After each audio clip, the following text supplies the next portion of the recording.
கலவையில் 1500 ஆண்டுகள் பழமை வாய்ந்த ஸ்ரீஹரி வரதராஜ பெருமாள் கோவிலில் தெப்பத்தேர் திருவிழா. பக்தர்கள் சுவாமி தரிசனம். ராணிப்பேட்டை மாவட்டம் ஆற்காடு அருகே உள்ள கலவை பகுதியில் சுமார் 1500 ஆண்டுகளுக்கு மேல் பழமை வாய்ந்த ஸ்ரீ பெருந்தேவி தாயார் ஸ்ரீ ஹரி வரதராஜ பெருமாள் கோவிலில் மாசி மாதம் மாசிமக தெப்பத்தேர் திருவிழா நடைபெற்றது.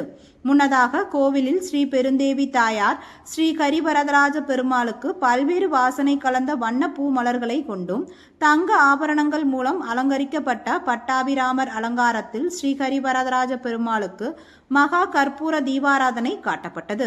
அதனைத் தொடர்ந்து அலங்கரிக்கப்பட்ட உற்சவர் கரிவரதராஜ பெருமாளை பக்தர்கள் பஜனை பாடல்கள் பாடியபடி தோளில் சுமந்தபடி வலம் வந்து பேருந்து நிலையம் அருகில் உள்ள பெருமாள் கோவில் தெப்பக்குளத்தில் அலங்கரித்து வைக்கப்பட்ட தெப்பத்தேரில் வைக்கப்பட்டு பூஜை செய்யப்பட்டு கற்பூர தீபாராதனை காட்டப்பட்டது.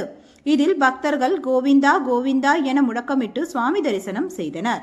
தொடர்ந்து தெப்பத்தேர் திருவிழா 3 சுற்றுகள் வலம் வந்தபொழுது தெப்பக்குளம் சுற்றியிருந்த பக்தர்கள் தெப்பத்தேர் திருவிழா வரும்பொழுது கற்பூரம் ஏற்றி பக்தியுடன் சுவாமி தரிசனம் செய்தனர். இந்த தெப்பத்தேர் திருவிழா காலம் காலமாக ஊரின் வளர்ச்சிக்காகவும் மக்கள் நோய் நொடியின்றி வாழவும் விவசாயம் செழிக்கவும் இத்தேர் திருவிழா நடைபெற்று வருவதாக தெரிவித்தனர். மேலும் பக்தர்களுக்கு போலீசார் பாதுகாப்பு பணியில் ஈடுபட்டனர்.